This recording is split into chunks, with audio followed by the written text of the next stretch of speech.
नमस्कार, मैं वर्षना, आप देख रहे हैं प्राइम टीवी। वक्त हो गया है अहम बात का। वन नेशन वन इलेक्शन का प्रस्ताव मोदी कैबिनेट से मंजूर हो गया। शीतकालीन सत्र में मोदी सरकार इसके लिए बिल पेश करेगी, लेकिन इससे लेकर पूरे देश में सियासत जारी हो गई। एक तरफ सत्ता पक्ष वन नेशन वन इलेक्शन के फैसले का स्वागत कर रहा है, तो दूसरी तरफ विपक्ष सरकार पर तीखे कटाक्ष कर रहा है।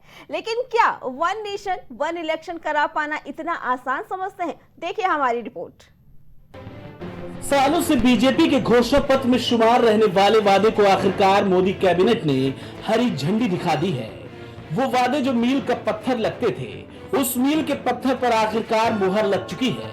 जी हाँ, वन नेशन वन इलेक्शन का वादा मोदी ने अपने 3.0 कार्यकाल के 100 दिन पूरा होने के बाद पूरा कर दिया है। इस मुद्दे पर पिछले कई सालों से पक्ष और विपक्ष में भारी जिरा देखने को मिल रही थी।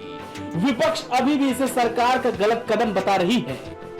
देश में करीब 80% of the respondents who responded during the consultation process, 80% से ज़्यादा लोगों ने इसको बहुत पॉजिटिव सपोर्ट दिया। एक चुनाव, one nation one election, Narendra Modi ji शुरू से ही इसके पक्ष थे। देश के सभी पूर्व चीफ जस्टिसों से चर्चा की गई, देश के मूर्धन्य नेताओं से, राजनीतिक दलों से चर्चा की गई, देश के हर चैम्बर ऑफ कॉमर्स से चर्चा की गई और आज अंततः कैबिनेट से मंजूरी हो गई।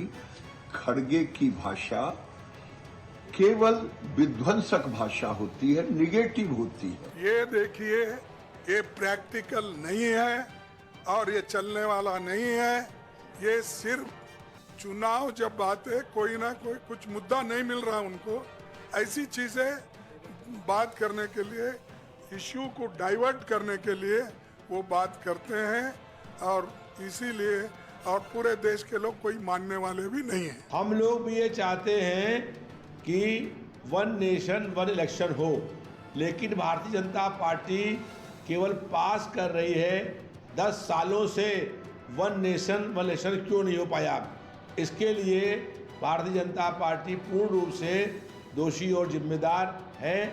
हम लोग ये चाहते हैं कि पूरे देश में एक साथ विधानसभा और लोकसभा चुनाव हों। विपक्ष भले ही इसकी निंदा कर रही है, लेकिन वन नेशन वन इलेक्शन के सत्तासीन पार्टी बीजेपी कई फायदे भी गिनाती चली आई है।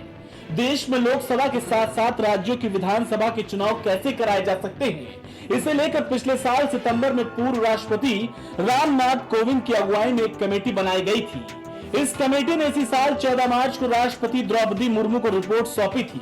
18,500 पन्नों की इस रिपोर्ट में लोकसभा और विधानसभा चुनाव के साथ साथ नगर पालिकाओं और पंचायत चुनाव कराने में जुड़ी सिफारिशें छिपी थी। कमेटी ने जो सुझाव सौंपे वो ये थे: सभी राज्यों के विधानसभा का कार्यकाल 2029 तक बढ़ाया जाए। हंग असेंबली नो कॉन्फिडेंस मोशन होने पर बाकी 5 साल के कार्यकाल के लिए नए सिरे से चुनाव कराए जा सकते हैं। पहले फेज में लोकसभा विधानसभा चुनाव एक साथ कराए जाने की भी बात कही गई। दूसरे फेज में 100 दिनों के भीतर लोकल बॉडी के इलेक्शन कराए जाने की भी बात कही गई थी। मोदी सरकार किसी भी कीमत पर वन नेशन वन इलेक्शन को लागू करना चाह रही थी। इसको लेकर पिछले कई सालों से उसकी तैयारियां भी चल रही थी। संसद में इसको लेकर कई बार पक्ष विपक्ष के बीच तीखी नोकझोंक भी देखने को मिली है। सवाल ये कि आखिर एक देश एक चुनाव से आखिर होगा क्या? साल 2018 में लॉ कमीशन ने कई तर्क दिए थे। लॉ कमीशन ने दिया तर्क नंबर 1, देश में लगातार चुनाव से मुक्ति। तर्क नंबर 2, एक साथ चुनाव कराने से पैसों की बचत होगी। तर्क नंबर 3, सरकारी नीतियां बेहतर तरीके से लागू होंगी। तर्क नंबर 4, सरकारी कर्मचारी चुनाव में जुटने के बजाय विकास कार्यों पर प्रभावी ढंग से ध्यान दे पाएंगे। एक देश एक चुनाव को लेकर काफी माथापच्ची है और इसे लागू करना भी सरकार के लिए इतना आसान नहीं होने वाला। सरकार को इसे लागू करने के लिए 3 संवैधानिक शर्तों को पूरा करना होगा। संविधान की पहली शर्त, संविधान में कम से कम 5 संशोधन करने होंगे। दूसरी शर्त, कम से कम 50% राज्यों को संवैधानिक संशोधनों पर रजामंदी देनी होगी। तीसरी शर्त, संवैधानिक संशोधनों के बाद संसद में बहुमत से बिल पास कराना होगा। यानी एक देश एक चुनाव जो सुनने में जितना आसान है लेकिन लागू करना उतना ही मुश्किल। मोदी कैबिनेट में इसकी मंजूरी भले ही मिल चुकी हो, लेकिन इसके आगे की राह कांटों भरी होने वाली है।